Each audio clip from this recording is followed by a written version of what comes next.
Riva reached the gate just as the sun dipped behind the buildings, the day's heat finally softening into something bearable.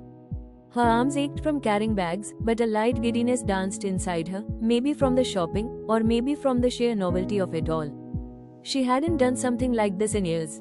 Buying things for herself, for her wedding, now just a month away. She spotted her friends near the garden bench as she entered the compound, Sanika, in her signature kurta over leggings, the fabric clinging just enough to highlight her soft hourglass curves. Prisha wore a loose, oversized t-shirt that nearly swallowed her frame, paired with tight yoga pants. It was the kind of shirt that seemed deliberately long, as if she wanted to hide from the world, hide the fact that she had no curves, no breasts, no butt to speak of. And then there was Maya. Maya never dressed casually, she dressed for an audience. A skin-tight top hugged her chest, and her shorts were so tiny, Riva wouldn't have worn them even inside her own bedroom. "Done with your shopping?" Maya asked, smirking. "Shadi shopping," Sanika chirped. Prisha gave Riva a small nod. Riva smiled and said, "Come up.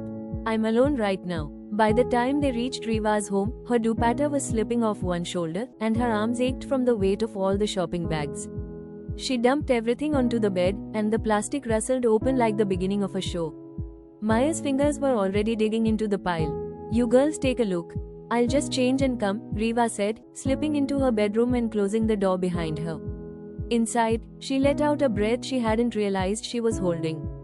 She reached back and struggled to remove her tight kurta, tugging it off with difficulty. The bra followed, hooked on the tightest clasp, a size too small. Just how Pratik liked it. She hated wearing clothes that clung so tightly, but Pratik insisted. Tight kurtas, small bras, the way her breasts popped under the fabric made him wild, and he never hesitated to remind her. Standing in front of the mirror, she looked at herself half naked. Curvy, soft, her dusky skin flushed from the heat. And she understood, with quiet pride, why Pratik, handsome, well-placed, working at an international bank, had chosen her. She had the body he liked. The breasts, the ass, the warmth he came back for. She slipped into a loose cotton nightie, no bra underneath, and stepped out. Outside, Sanika and Maya had already emptied 2 bags onto the sofa, holding up clothes and teasing each other like teenage girls.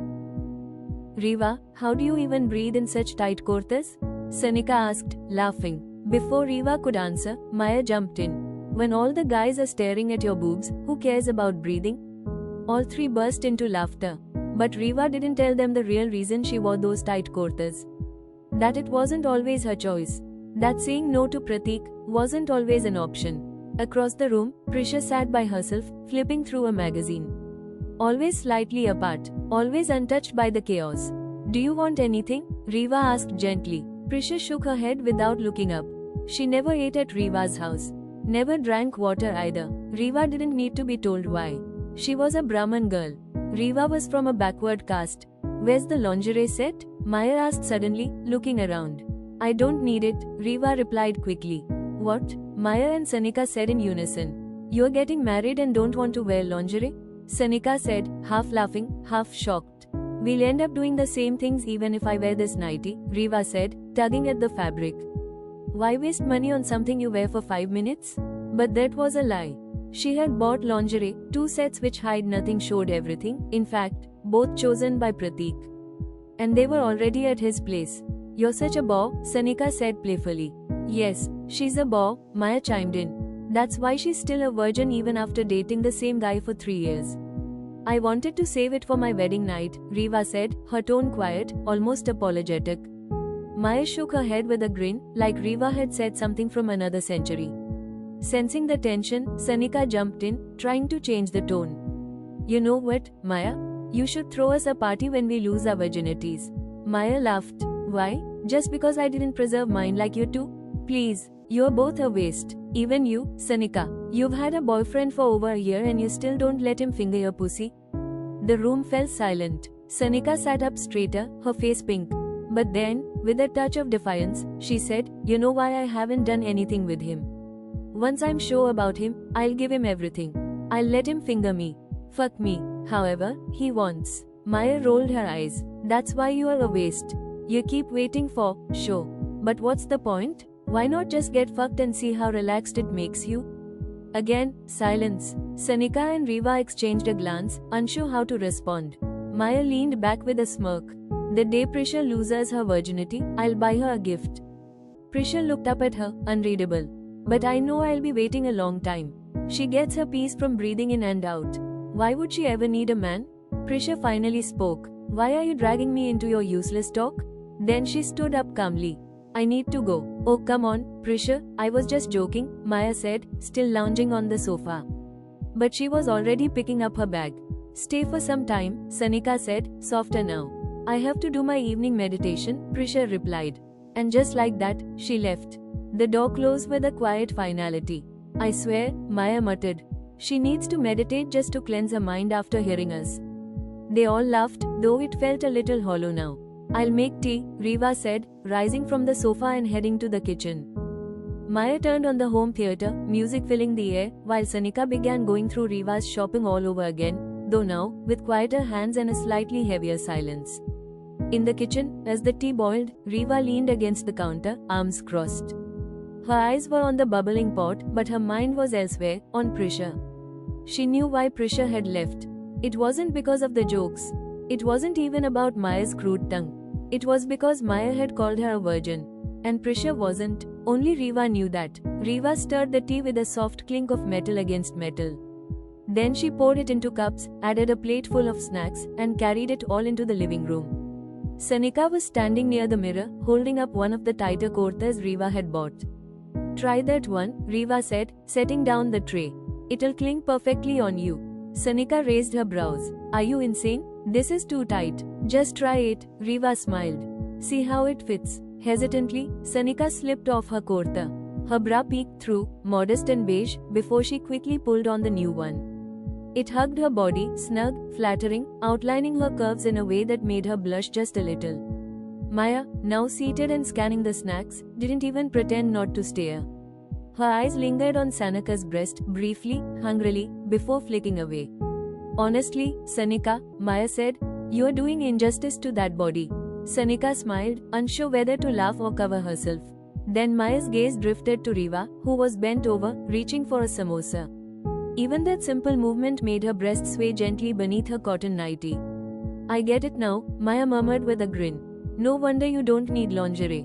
With breasts like those, even plain cotton becomes porn. Riva rolled her eyes but didn't respond. Sanika glanced at Maya, then at Riva, and for a flicker of a second, something passed through her eyes. Awareness. A quiet realization. Because she had noticed it before too. The way Maya looked at their bodies wasn't just playful.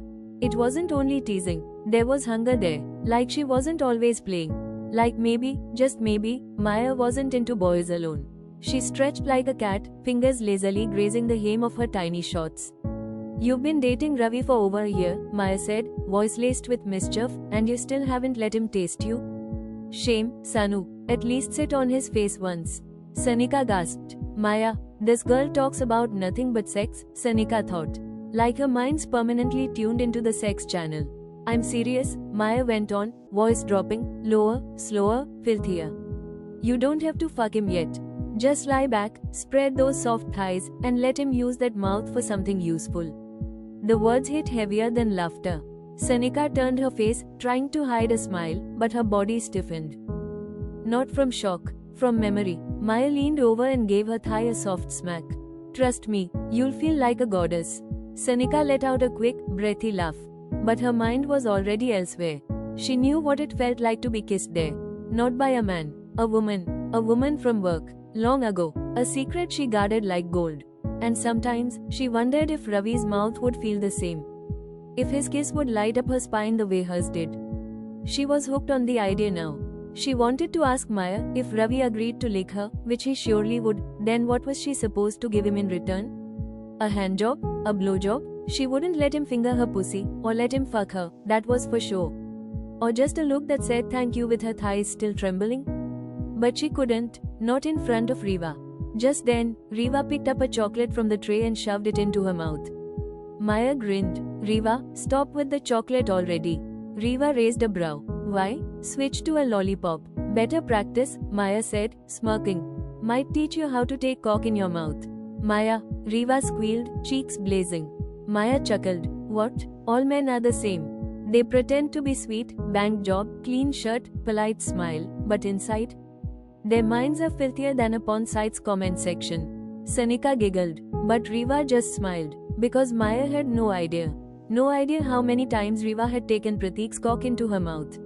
No idea how often she swallowed his cum, moaning softly like a good girl. No idea how filthy his mind actually was. And Riva, she wasn't some clueless virgin. She had sucked a cock more times than Maya probably ever had. But she didn't say any of that, because she liked pretending. In front of her friends, she loved being the innocent virgin girl. The sweet girl who blushed at dirty jokes. The one who acted shy, even with cum still fresh in her memory.